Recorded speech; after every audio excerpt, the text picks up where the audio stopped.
So, shall we start? Yes. Shall we start? This is, I'll just check. This is, yeah, recording. This is being recorded by OBS Studio. I'm sure you are familiar with it, especially the gamers. Um, so this session is being recorded. So this first homework assignment submission, I hope you can read it. We're going to take a look at it and see the comments I made to the student. So the Declaration of Independence. In the Declaration of Independence, Thomas Jefferson calls for the separation of the American colonists from the grip or the grips of the oppressive and tyrannical rule of England. By using convincing appeals and diction, he makes his position clear to the colonists and, most importantly, the world. The Declaration of Independence employs the three rhetorical devices. There should have been a colon here: logos, pathos, and ethos, to justify the American people's desire for their independence. The particular language used in this document is what paved the way for the freedoms that the Americans maintain today.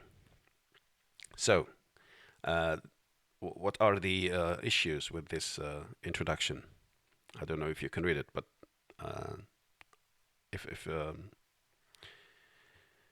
if there's a need to share the document, we can do this later on.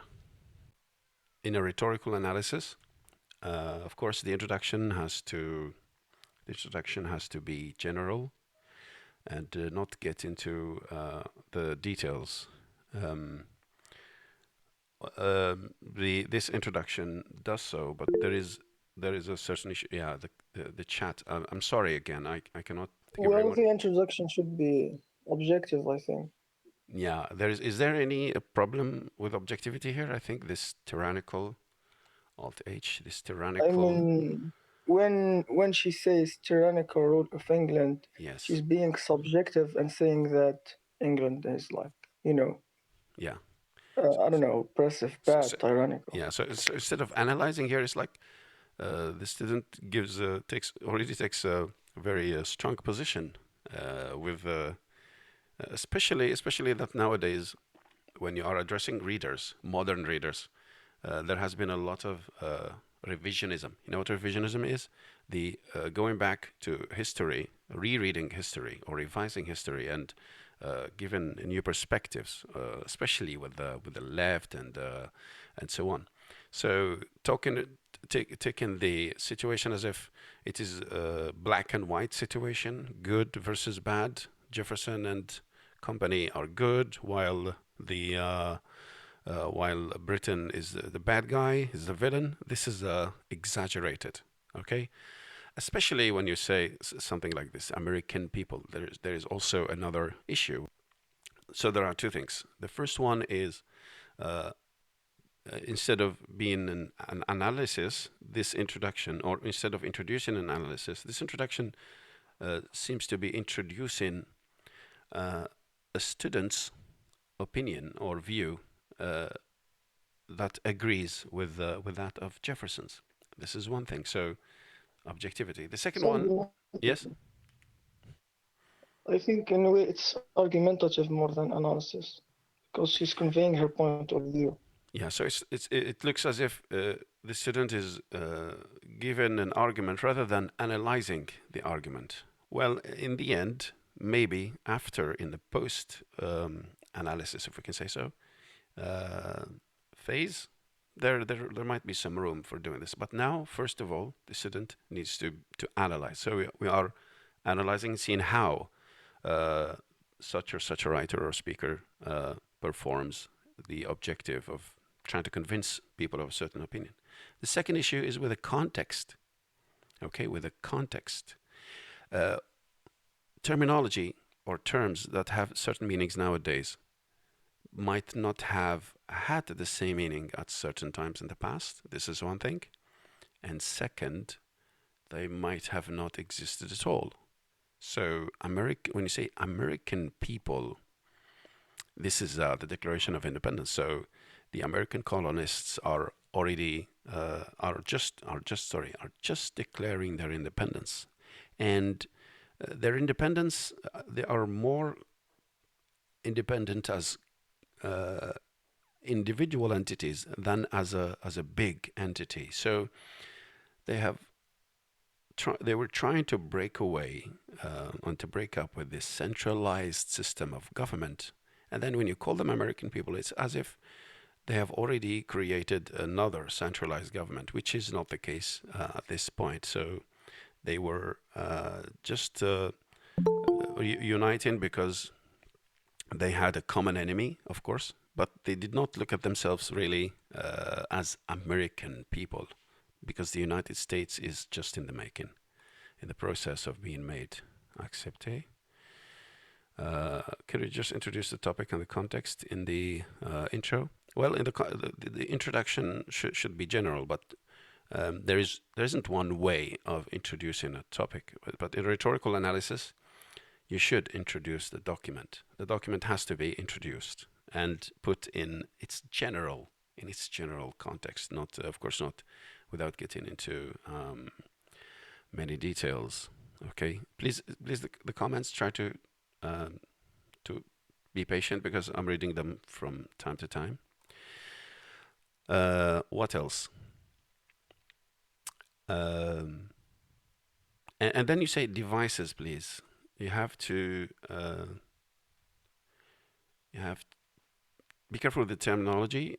We don't usually say treat logos and pathos and ethos and kairos. Kairos being appeal to the occasion. We usually call them appeals, not really devices. Device is a particular technique used by a certain writer to achieve a certain goal, whether that's an artistic one or a rhetorical one. So I'm going to look at the analysis here. So at the comments here. The first, the oppressive and tyrannical rule of England. So the student is taking it for granted that England was oppressive and was tyrannical, which is not that obvious. So you are analyzing an argument, and at the same time you are arguing for or in agreement with. By using convincing appeals and diction,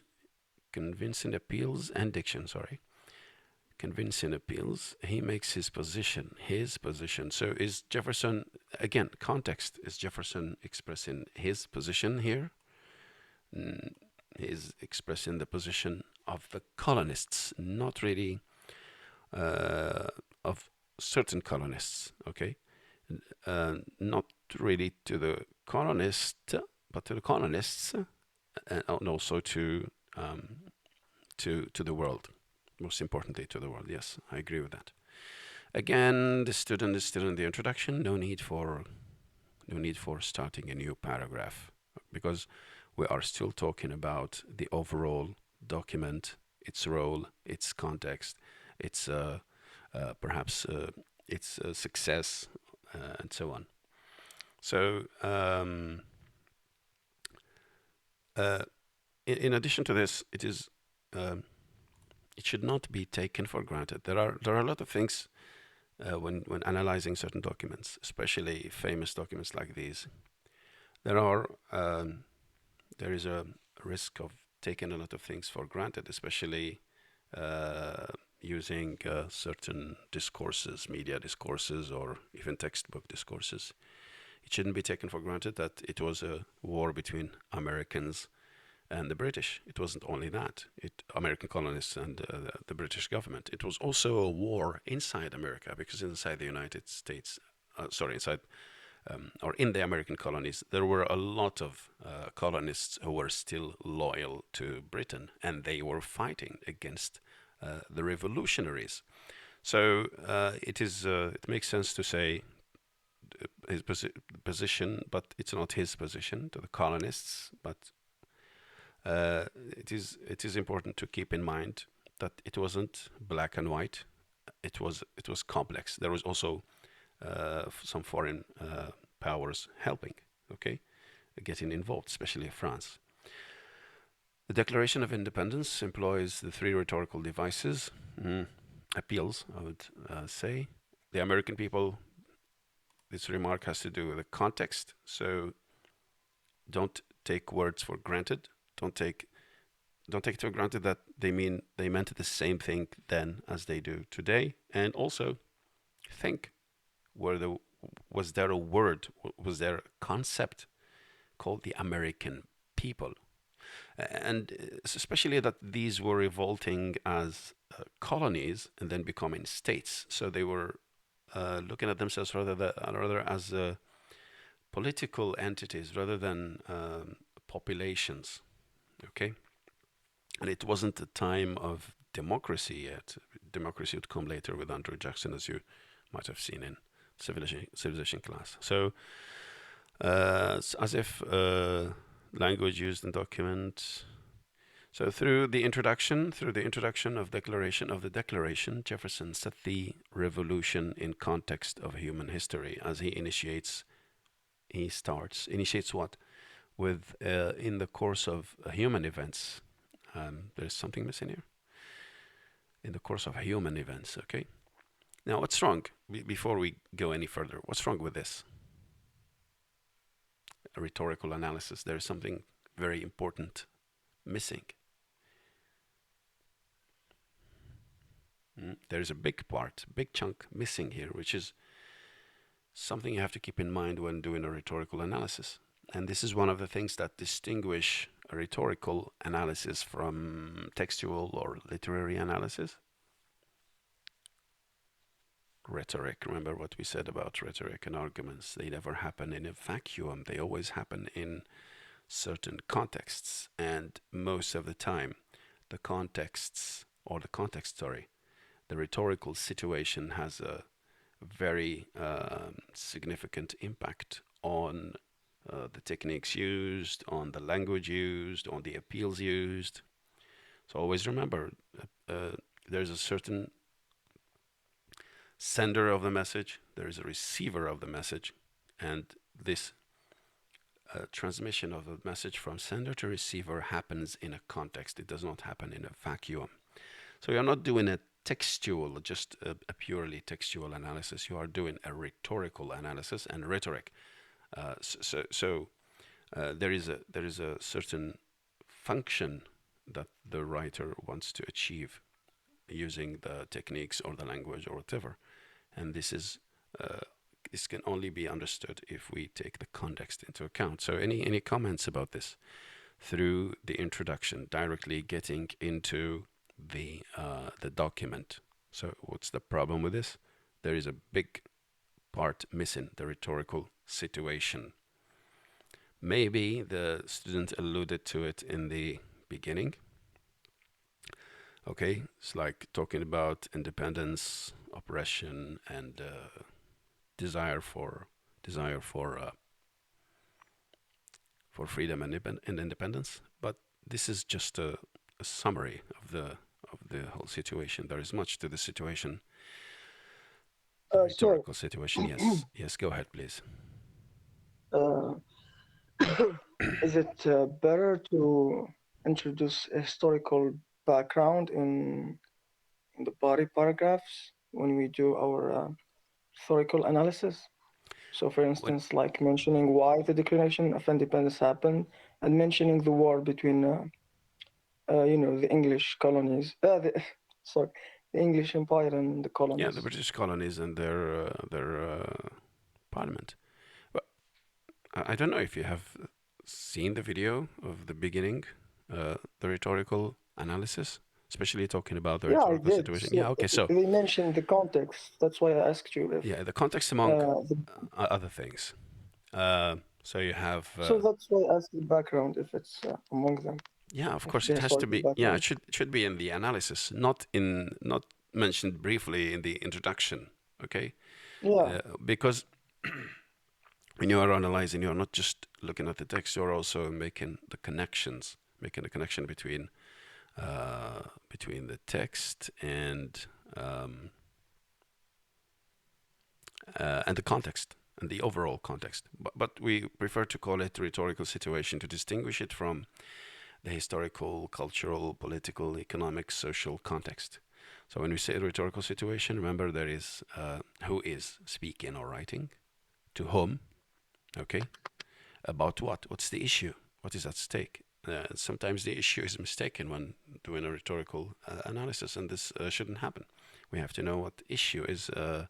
So if you say it's about freedom, it's about equality, it's about democracy, and so on, even though the Declaration of Independence is considered by many as the foundation of American, uh, between quotation marks, democracy, the document itself at the time of its writing or publication or whatever, and even the content of the document itself does not say that directly or as explicitly as people would think. So, rhetorical situation. So, who is speaking to whom about what? What's the issue? What's at stake? Okay, and then when you um, you can then you consider the overall context. Okay, so who is the audience? Who is the speaker or writer? What is the issue? What is at stake? What is the context? And also, you can also think of the medium. What is the medium being used? What kind? What kind of document is it? Is it a pamphlet? Is it a YouTube video? Is it an interview, a newspaper interview, a TV interview? What kind of medium is it? And why is this important? Because who is writing or who is speaking? This has a great impact on the text itself, on the rhetorical devices being used. Jefferson being someone who practiced law for a long time and who had some experience in legislation and so on, is going to have the ability to use certain concepts and certain strategies that, for instance, a poet wouldn't have been able to use. Okay, if Jefferson had been a poet, things would have been perhaps different, maybe less successful, maybe more successful. We would never know. Um, who who is he addressing? Because is he addressing his fellow American colonists? Is he addressing the king, fellow British subjects? Here we say it's being addressed to all these at the same time, and also it is being addressed to the whole world because this revolution needs international support and recognition, and at least to tell people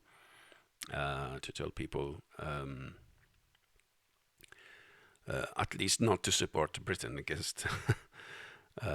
Okay, uh, in details, in details. Uh, well, the question is, how many details?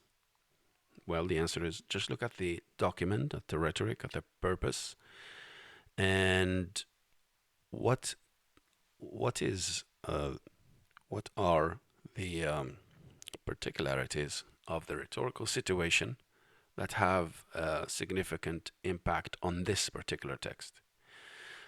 And also, you should think of the time the text was being published or issued. Not when we talk about the context, you shouldn't mistake and talk about this after, because Jefferson later on would become a president. He would become a president, and this has no impact, no direct impact on the Declaration of Independence, because he becomes a president in 1800, not 1776. It's a long time after that. Okay, so for example, in Jefferson's life, you might say his experience in law, his political experience in the legislative of Virginia. These are very significant because they have an impact on the language he uses, on the ideas, and so on.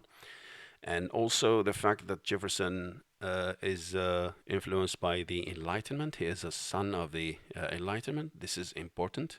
But if you get too much into the details about his personal life, his professional experience, and so on, you might get off track, and you might be a bit irrelevant. So, uh, whether you're talking about the audience, the writer's life, the context, just take as much as necessary for helping understand Sir, the use sir, I'm of. sorry. Yes, go ahead, Ms.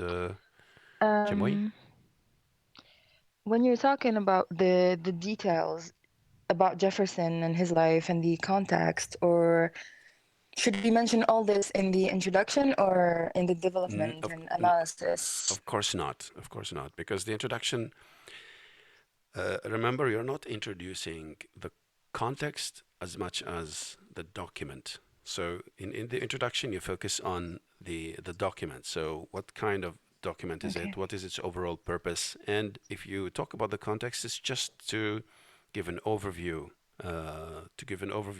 of the context, not to get into the details. Okay, Okay. maybe Thank you. yeah. Thank you. Maybe we are used to maybe you are used to thinking of context just as a preparation or just as an introduction, maybe in literature or other things. But we are talking now about rhetoric, and rhetoric cannot be understood without referring to context. Are we supposed to talk about Jefferson in the introduction? Yeah, okay. I think I have already answered this question. Okay, if you do, of course, you're going to do this briefly. There's more focus on the document itself. Jefferson does not matter as a person, but Jefferson matters as someone who participated. Of course, he wasn't the only one, but it's attributed to him in its majority. So we refer to Jefferson, but this does not mean that other ideas from other people did not get into the declaration. Of course, they did, and it was done uh, collectively. And even if it was drafted by Jefferson, solely by Jefferson, it did not. The ideas did not come entirely exclusively from him. He was just like a spokesperson. It's very much like law, and when you're talking like a lawyer, you are representing a client because you have more skill in terms of expressing ideas than the client, and the same thing happens. It's like acting like a lawyer. The conclusion of this issue is the context, as much, but you talk about the rhetorical situation and the details. Well, as much as necessary to understand the text, the message, the way it is transmitted, and so on.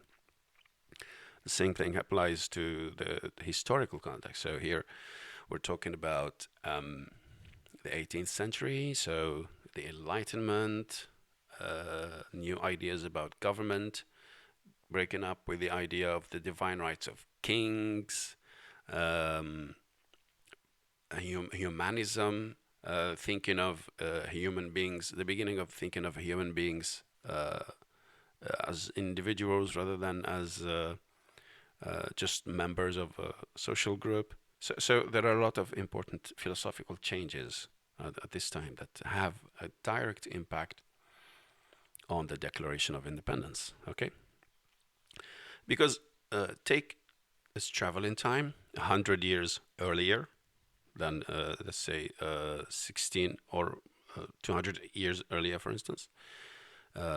If you go back the early 1600s, and a person uses such a discourse in the course of human events and so on, the government consent, government by consent, and so on. These ideas, these um, concepts would have totally been either misunderstood or rejected entirely because it was a time when people had in Europe at least still believed that kings were divine, had divine rights, and so on.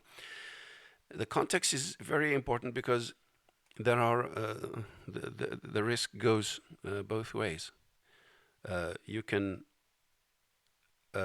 unconsciously use modern day standards of judgment, modern day conventions, modern day or contemporary terminology, and try to mix it with that of the document. For example, like the American people. When we say the American people, nowadays the American people is something we take for granted. But at that time, there was no such thing as America. I mean, the United States of America. Even the states, they were United States. So the plural was more used more often than the singular. It was seen as states, like nowadays the United Nations. When you think of the United Nations, it's an international organization, but the states, the nations, the member nations are sovereign. They are independent from one another. There is no centralized international government. The same thing applies here. So it is wrong to uh, think of the United States as we know it nowadays and try to understand the Declaration of Independence in that light. This is totally wrong because at that time, as we said, it was still in the making.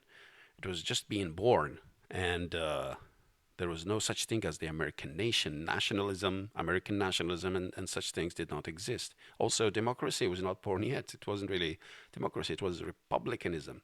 If there had been any democracy, it was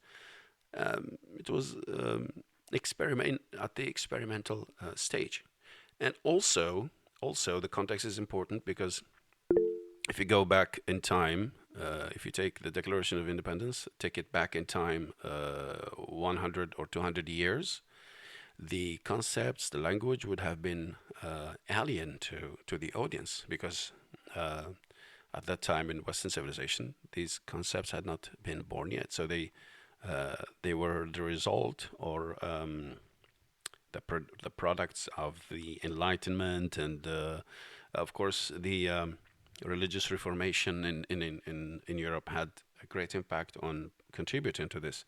The Age of Reason and so on and so forth, and particularly the Enlightenment. So the rhetorical situation is important.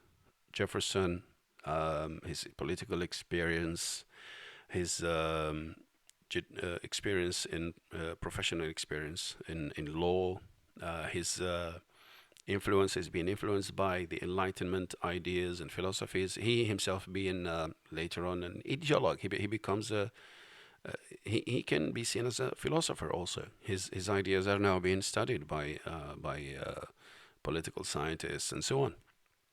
Okay, and then when you get into the text, you don't start directly by, you shouldn't, I think, start directly by getting into the particular parts of the text. So I was saying you shouldn't start directly with the particular parts of the text. You should always move from general to specific. So you talk about the text in general, about you can also talk about the structure of the text, the overall structure of the text. And if it is possible to divide the texts into parts, if you see there is a certain structure or a certain division, you should start with mentioning this. Now you get directly into the introduction. So you did not tell the reader that there is an introduction, that there is a certain part talking about the deeds, the king's deeds, and the final part where the writer asserts the Declaration of Independence. So this is very important because this division is makes a lot of sense for the analysis. So when you move from the rhetorical situation to analyzing the text, you should start with the overall structure of the text or nature of the text, or you should start with the things you find throughout the whole text, not the particularities. And then you get into certain details. However, this does not mean that you are going to do this close reading. Not necessarily. You're not necessarily going to get to close reading. Of course, the student does not do that, fortunately. There is a risk when doing the analysis, the rhetorical analysis of the text. There is a risk of getting into one of two things: paraphrasing or summarizing. So you should be careful. Don't start summarizing the text or paraphrasing the text. This is not your job. If you are obliged to do a certain summary, it's at the beginning of the analysis when you move from the rhetorical situation to the actual analysis of the text.